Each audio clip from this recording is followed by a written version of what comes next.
Good morning. কেমন আছেন বন্ধুরা? আশা করি ভালো আছেন, সুস্থ আছেন। আমিও ভালো আছি। আপনাদের সুস্থতা কামনা করে শ্রাবণীর MS ব্লগে আপনাদের অনেক অনেক স্বাগত জানিয়ে ভিডিওটা এখান থেকেই শুরু করলাম। তো কাল রাত্রিরে আর বাসনগুলো ধুয়ে রাখতে পারিনি, ভালো লাগছিল না জানেন তো। তো চলুন দেখি এখানে একটা বাটি ঘটি কিছু বার করে। বাবারে, মাছটা ম্যারিনেট করতে হবে, মাছটা যা অবস্থা হয়ে আছে বাবা, হেই বাবা কী করে তুলবো গো। দেখুন, আর লাউ শাক দিয়েছিল ওপরে দিদি, তো লাউ শাকটাকে কাল রাত্রে কেটে রেখেছিলাম, তাই অনেকটা এগোনো আছে। তো বাচ্চুবাবু ভাতটা চাপিয়ে দিয়েছে, জলেতে শাকটাও একটু দিয়ে দিতে বলেছিলাম, দিয়ে দিয়েছে। ঝপাং করে তাড়াতাড়ি ওকে কিছু একটা করে দিই আজকে, আর পরের ট্রেনে যাবে না, আজ তাড়াতাড়ি যাবে, রাতে চচড়িটা করে দিই, আগে শাকটা সিদ্ধ করে নিই। চলুন আরেকবার ধুতে হবে, জানেন তো, শাকটা আরেকবার ধুতে হবে, নাহলে কেমন বাজি বাজি, জলটা কাঁচ কাঁচ না বেরোনো পর্যন্ত জলটা দিলে ভালোই হয়। এবার ধুয়ে নিই মাছগুলো, দেখি কী করে বার করে, একটু মাছ আর একটু শাক করে একটু দিয়ে দিই, তারপরে আবার যা হবে একটু জল দিই। সেই ভোর 5টায় উঠে আর রাত্রি সেই 11:30-12টা পর্যন্ত এইভাবেই চলে আমার সারাদিনের জার্নি। তো সদা সর্বদাই ভাবি নিজের সংসারটা কী করে গুছিয়ে রাখা যায়, নিজের সংসারটা কী করে ভালো রাখা যায়। তাই একটু ভালো থাকার জন্য এত কষ্ট করি, জানেন তো। এইভাবে এত কষ্ট করি, দুটো ভাত ফেলি না, সংসারে ফ্যান লাইট বেশি চালাই না, যাতে নিজের সংসারটাকে নিজে আমি গুছিয়ে করতে পারি, নিজের সংসারে নিজের সাশ্রয় একটু করতে পারি। কারণ এই সাশ্রয়ের দায়িত্বটা আমাদের মেয়েদেরই। ছেলেরা ফ্যান লাইট চালিয়ে দিয়ে সব চলে যাবে, এখানে লাইট জ্বলছে ওখানে লাইট জ্বলছে, সেই বন্ধ করার দায়িত্ব। আর আপনি যদি বন্ধ না করেন, মাসের শেষে আপনাকেই কথাগুলো শুনতে হবে, কি করে এত কারেন্টের বিল এলেও আমরা তো বাড়িতে থাকি না। তো এই কথা তো শুনতেই হয়। তো আমাদের মেয়েদের এইভাবেই কথা শুনেই সারাটা জীবন চলে আসতে হয়। লাউ শাকটাকে নুন দিয়ে সিদ্ধ করে জলটাকে একটু ভাপিয়ে ফেলে দেবো, জানেন তো।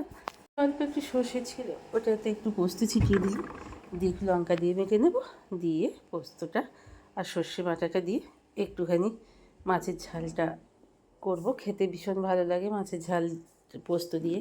তো চলুন মশলাটাকে বেটে নিয়ে তারপরে পোস্ত রান্না শেষ করে বাচ্চাও বেরিয়ে গেলে চলে এলাম শোবার ঘরে।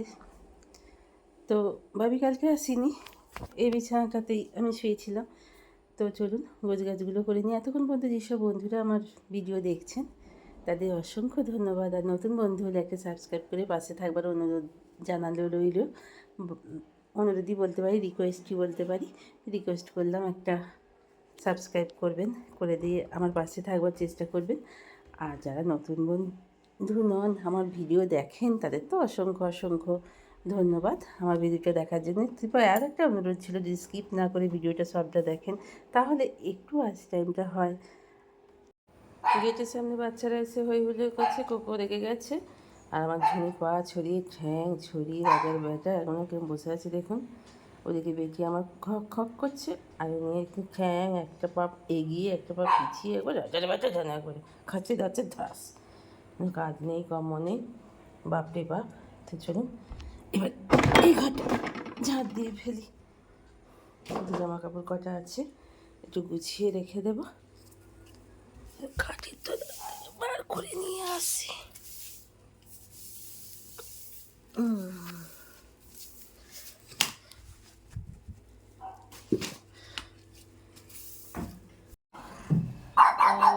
কত লেগে গেছে দেখুন, এখানে সব ছুটি করছে ছেলে মেয়েগুলো,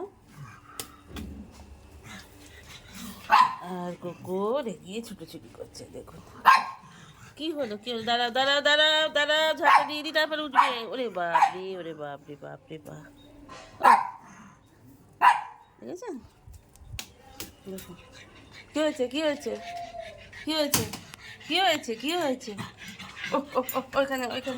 ওইখানে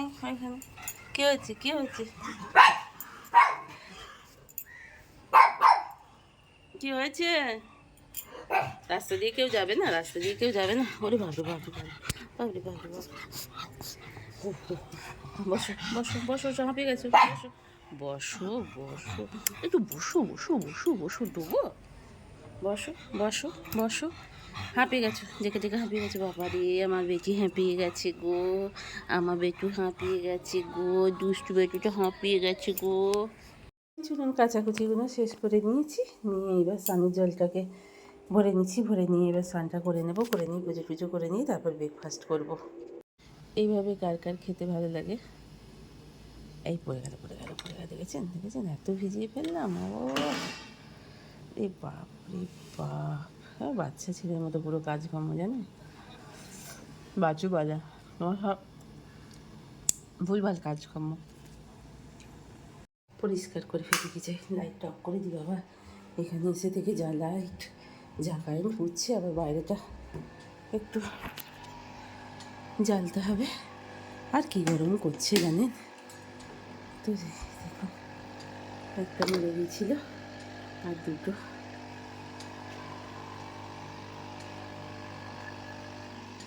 তো এখানে এটাকে একটু পরিষ্কার করে নিই, বেসিনটাকে চুল সরিয়ে নিয়ে, বাপরে বাপ কত কি রেখে দিয়েছে দেখুন দেখিনি, ধীৎকার। ও একটা কিছু পরিষ্কার করবো, সরিয়ে নড়িয়ে করতে করতে কত যে টাইম চলে যায়। তো চলুন এটাকে ভালো করে একটু পরিষ্কার পরিচ্ছন্ন করে নিই।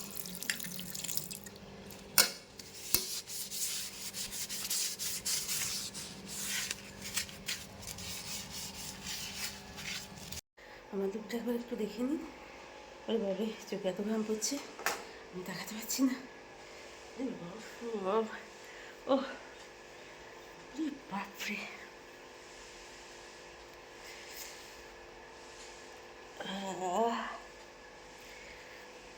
একেবারে হাত পায়ের কী অবস্থা, আর ভালো লাগছে না।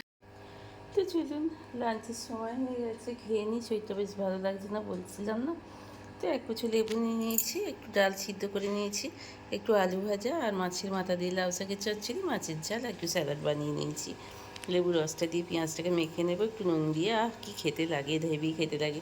তো লাঞ্চটা আগে শেষ করে নিই, তারপরে দেখি জামা কাপড়গুলো গুছোতে পারি কিনা, শরীরটা একদমই দিচ্ছে না জানেন তো, একটু ভালো লাগছে না, ঘাটটাও বা যন্ত্রণা হচ্ছে পায়ের সঙ্গে সঙ্গে, ভালো লাগে না, শরীর গতিক ভালো লাগে। আর দেখার কেউ নেই বাড়িতে, বুঝতেই তো পারছেন, নিজেকেই দেখতে হয় আমাদের, জানেন তো, আমাদের মতো হাউস ওয়াইফ যাদের স্বামী সন্তান বাইরে কাজ করে, বাইরে থাকে, তাদের নিজেদের দায়িত্ব নিজেদেরই নিতে হয়।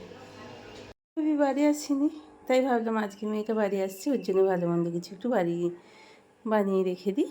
তো একটু জিরা রাইস করব। তো আমি ভাতটাকে সিদ্ধ করে নিয়েছি, একটু নুন, একটু তেল আর একটু লেবু রস দিয়ে, আর একটুখানি গোটা গরম মশলা, যেগুলোকে আমি তুলে সেভাবেই পছন্দ করে না বলে, আর এখানে চিকেনটা চাপিয়ে দিয়েছি, ওই একটু নাড়াঘাটা করে একটা মানে গ্রেভি একটু ঝোল ঝোল মতো একটু চিকেন বানিয়ে ফেললাম। তো চলুন আজকের মতো ভিডিওটা এইখানেই শেষ করব ভাবছি। তো চিকেনটা করতে তো চিকেনটা এইভাবেই বানাবো, এবার মাংসগুলো দিয়ে ভেজে নেব, ভেজে নেওয়ার পর তারপরে মশলায় সব কিছু দিয়ে দেবো, তেল, আদা বাটা, রসুন বাটা, পেঁয়াজ বাটা সব একবারে দিয়ে দেবো, দিয়ে এই দেখুন তেলেতে ভেজে নেব আলুর সঙ্গে, জিরের সঙ্গে, তারপরে সব মশলাটা দিয়ে কষিয়ে নিই, তারপরে ওই মশলা আর মাংসের জলেতেই রান্নাটা হয়ে যাবে, আলু সুসিদ্ধ হয়ে যাবে। তো চলুন মাংসটা হতে থাকুক। বাবু অফিস থেকে আসার পথে নিয়ে এসেছিলো চিকেনটা, তাই একটু রান্না করতে দেরি হয়ে গেছিলো, ঘড়িতে বাজে প্রায় এখন আপনার 10টা 20 নাগাদ। তো বাছুর আর বাবি ভাত বেড়ে ফেলেছি, ওদের ডিনার সার্ভ করে দিয়েছি। তো জিরা লেমন রাইস আর চিকেন কারি। তো চলুন বাছুবাবু এবার খেতে বসবে। তো তো যাই হোক, ওখানে কড়াই আলুগুলোই পড়ে আছে, কালকে যদি মাংস ভাবি 1-2 পিস থেকে যায় তো ওই আলুটা দিয়ে অফিসে ওকে দিয়ে দেবো, আর যদি না থাকে তো কোনো কথাই নেই। তো চলুন এখানে খাওয়া দাওয়া শেষে এবার বাসনগুলোকে মেজে ফেলার দায়িত্ব, যদি পারি তো মেজে দেবো, প্রচুর বাসন হয়েছে। তো আজকের মতো ভিডিওটা এখানেই শেষ করছি, ভালো থাকবেন, সুস্থ থাকবেন, অল টাইম হাসি খুশি থাকবেন। তো এইবার যাওয়ার পালা, গুড নাইট।